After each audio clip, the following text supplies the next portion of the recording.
Here we go. The number one story: how Big Brother can attack Bitcoin without spending a dime. Wow. This is the number one story this week. Bitcoin territory, February 11th from Arshbot. 12 comments, 6,137 sats.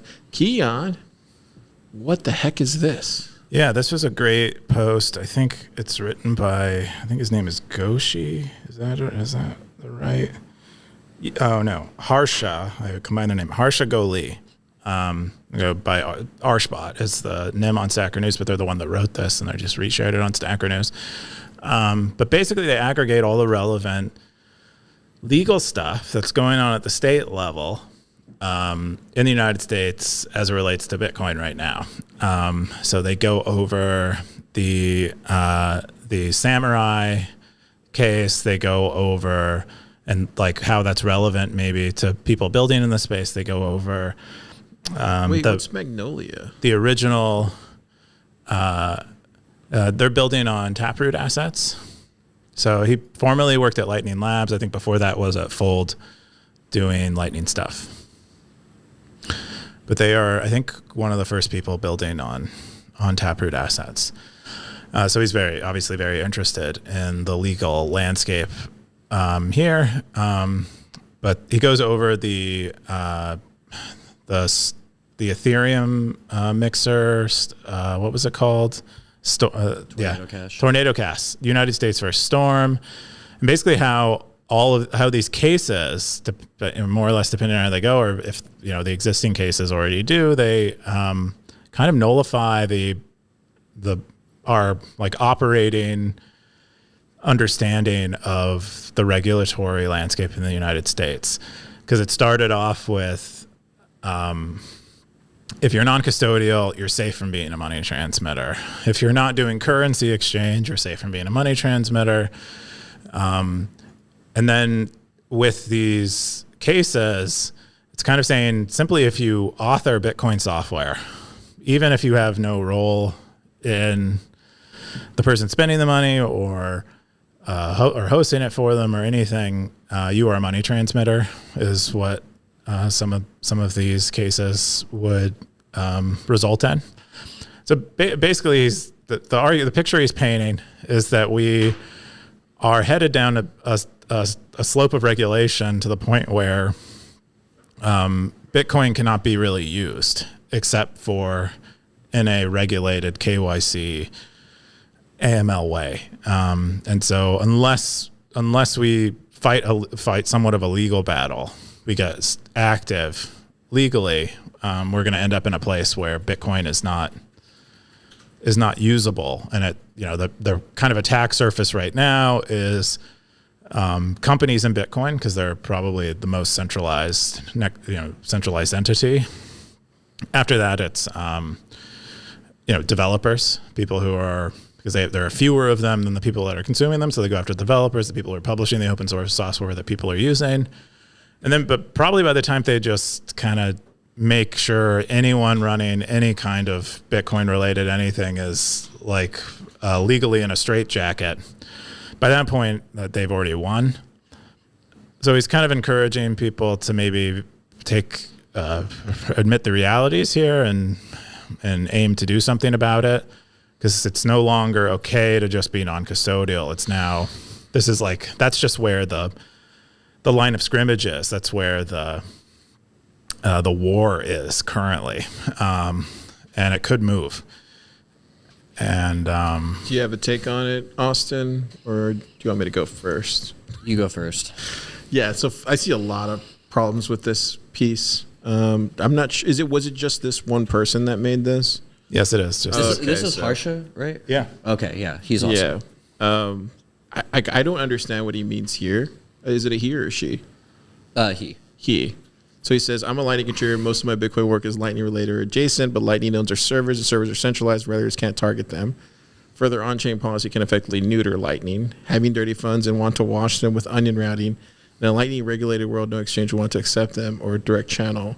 Okay. So is he saying that we're moving to this Lightning regulated world, or is he saying this is the world that we currently live in right now? It's a hypothetical. He's asking you to entertain the idea that regulators eventually come for Lightning, and they are now regulating Lightning, and this already happens to some degree. But we talked about this last week with the whole Taproot Tether coin, and how whether us plebs upgrading our LND nodes, does that make us a money transmitter now because there's Tether being transferred between our nodes? I don't think that's that. I would say that's not related. So let's ignore let's ignore the Taproot asset part. He's just talking about if you are helping people move money, even if it's non-custodial. But some of these cases right now are saying that you are a money transmitter. And then additionally, that we have this idea of kind of OFAC sanctioned UTXOs.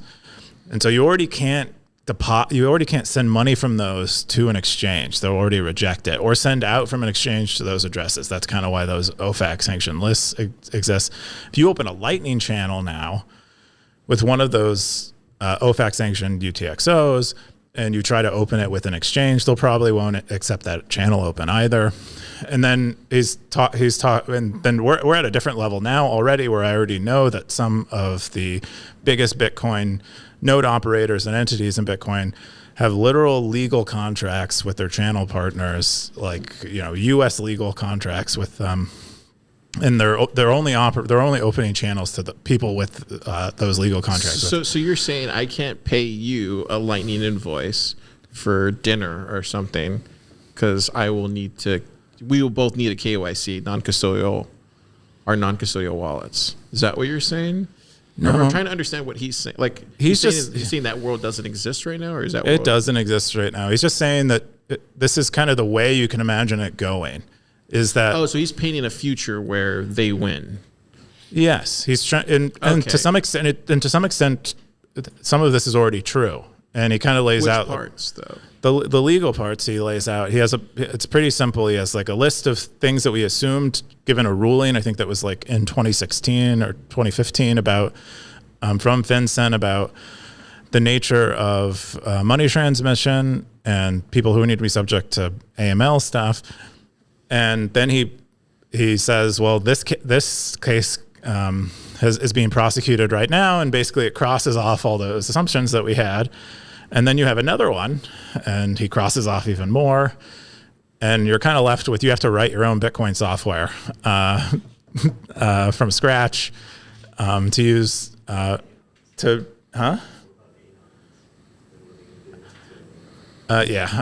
don't really know what I mean, there are obviously mitigations to some degree of this, and that's, to me it's so weird because like it's like the internet. Like, how are you gonna stop the internet from being the internet? Then that's kind of how I see Bitcoin. It's like, how are you gonna stop Bitcoin from just being Bitcoin? You can't. You can try, but people are still gonna do what they do, and I don't understand. I think the dynamics aren't the same. For one, the internet I think took the governments by surprise, and they didn't realize how fast to go and everything. I think they're much more aware of Bitcoin coming. Obviously, they're talking about it a lot and stuff. The other thing is that Bitcoin is more a threat to them than anything else, because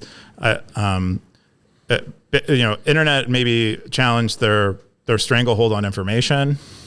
Bitcoin challenges their stranglehold on world dominance, on money, world reserve currency, which is super important to them. I don't think it does, though. That doesn't stop from people working together, making the world a better place. Like, this is what governments are supposed to be doing. Like, as far as if they're trying to launch total totalitarianism, yes, it stops you from doing that. It stops it from being like a one world government. But as far as what a government's supposed to be doing, no, it doesn't stop you from governing. I'm not talking about the ideals of government. I'm talking about what the government actually does in practice. I'm talking about the ideals of government, because I think we're assuming that this is a thing that's happening, and then we're assuming that the government that we have now, and that's the way it's always going to be. That's just the way where the slider eventually went to. And I think us as Bitcoiners all recognize that, and they recognize that it's because of the money and the inflation.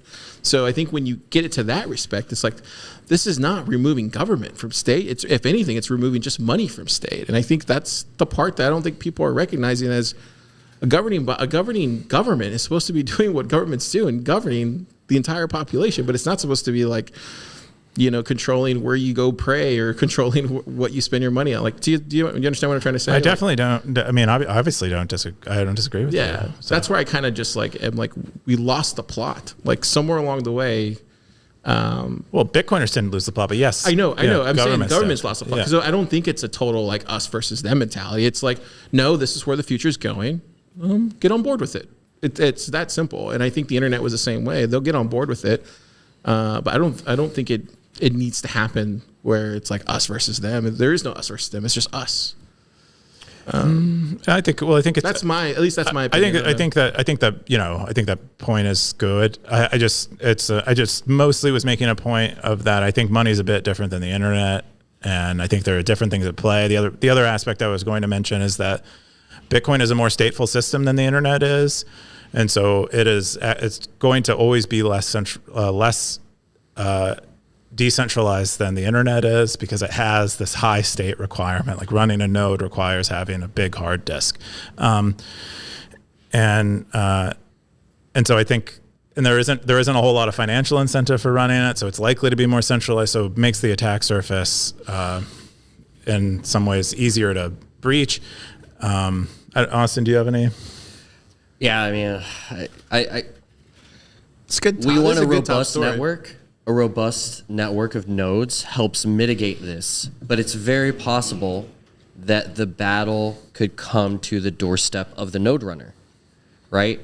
And in that scenario, it's just going to be very confusing, and I think it's going to go to the Supreme Court, and it's because it goes into these definitions of what is property. And this is literally what it came down to in the Tornado Cash case, because it was like, it's like, what is property and what is a payment, right? If you and me are communicating over Lightning and we make a quote unquote payment, what's really, really happening under the surface is not actually quite exactly a payment. It's like, and it's not even necessarily a state transfer. It's like you are giving me an unlocking code and we are updating some virtual state.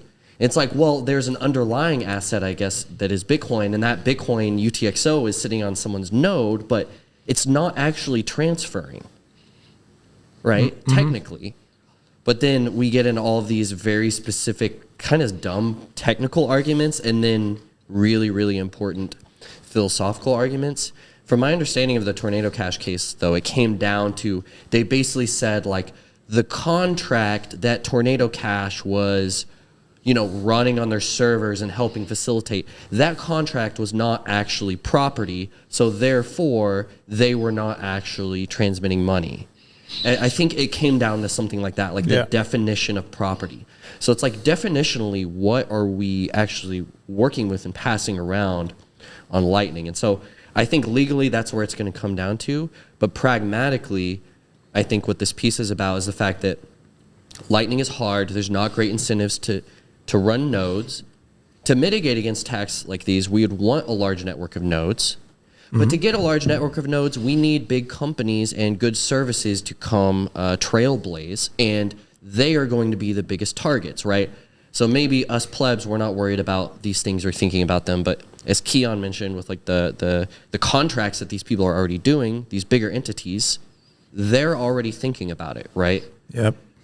LSPs. I mean, you could imagine, if they want to go after the Lightning Network and its usability, just go after the LSPs and you'd probably neuter most of the usage on Bitcoin, on Lightning today.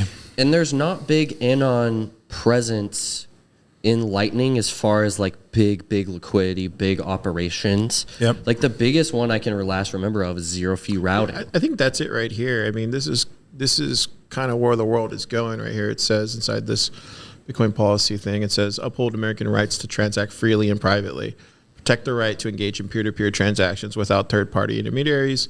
This includes safeguarding the rights of self-custody Bitcoin to use and develop non-custodial applications and to run a node on the Bitcoin network. And they have a couple other recommendations, but I think this is what I'm talking about. This is where the world is going. And I don't think it's good. I think the main thing Austin and I might be saying is that, and the author of this post might be saying, is that this isn't guaranteed. and in any time frame that is relevant to us. So we might live in 100 years of a regime that doesn't allow. This seems like Bernstein versus US 2.0, right? Yeah. Like they're revisiting. Are you familiar with that one? I've heard the name. Here, actually, let me pull it up with Jamie. What's the name of it? Bernstein versus US. You spelled it wrong.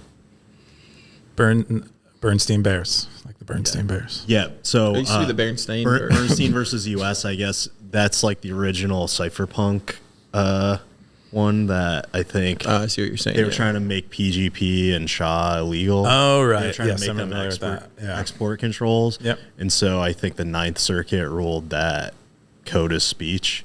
So it comes back to, like, as you point out, code is speech, asterisk, as long as you threaten our hegemony, like code is speech, except for when money is speech. And then it's like, it's a pretty... It's round 2 of this fight. It sounds. I think you're right. I don't think it's like it's not a fight. If it's to me, I just don't understand how they think they can fight something that is what you guys just described as code of speech. But well, I think you remember that they're people. They're people and they're activists. I mean, you can see what's going on now. Like, you have the Federalist types that are like, no, we're just going to go off of like what is in the Constitution. You have activist types that are, I think they're Marxist infiltrators. They're just like, no, we're just going to like kind of try to dance into whatever kind of world we want to build, and you guys can go fuck yourselves. Like, that's kind of their attitude in my eyes.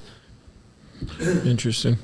Anyways, wow, I can see why this got to the number 1 thing. I didn't even read this. It's a great post, and it looked like he really dove into the law. Scoresby said, I'm not sure this is true. Social resistance is a pretty basic part of Bitcoin, yet governments are busy coming up with ways to circumvent this. If we all upgrade Bitcoin to some incredibly fungible e-cash level privacy, that's essentially the same as physical cash. What stops the government from requiring all the same things? It requires a physical cash. If you want to send your 100% fungible private coin to our exchange, you have to prove what you got. Can I tell you two fun anecdotes? Siggy said, great article, depressing as hell, but great. Yeah, funny. Basically. What did Darth Coin? Darth Coin says, it's harsh because people still believe in authority. Never challenge. Wow. Somehow me and Darth are always on the same page. I'm not saying exactly that, but I'm saying somewhere in there, just not as fierce. Interesting. Cool stuff. I'm here for it, though. Austin, hey, we get to be a part of this world changing. What were you going to say, Austin? Yeah. Oh, two fun anecdotes. I love getting in conversations about Lightning with people that have very different perspectives than me, and I have professionally a few times. And so I've talked to someone that was an independent tax auditor in crypto.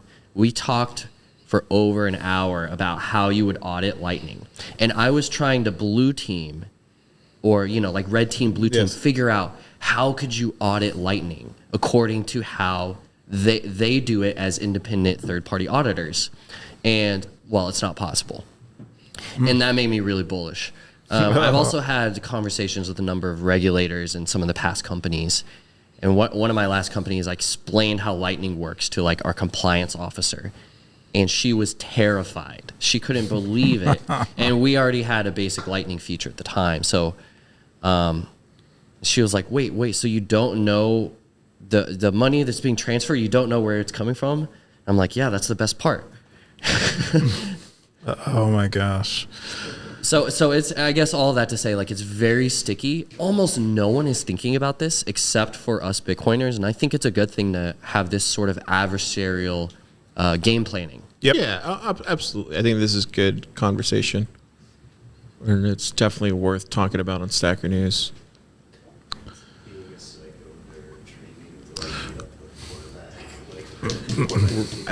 I think that's all the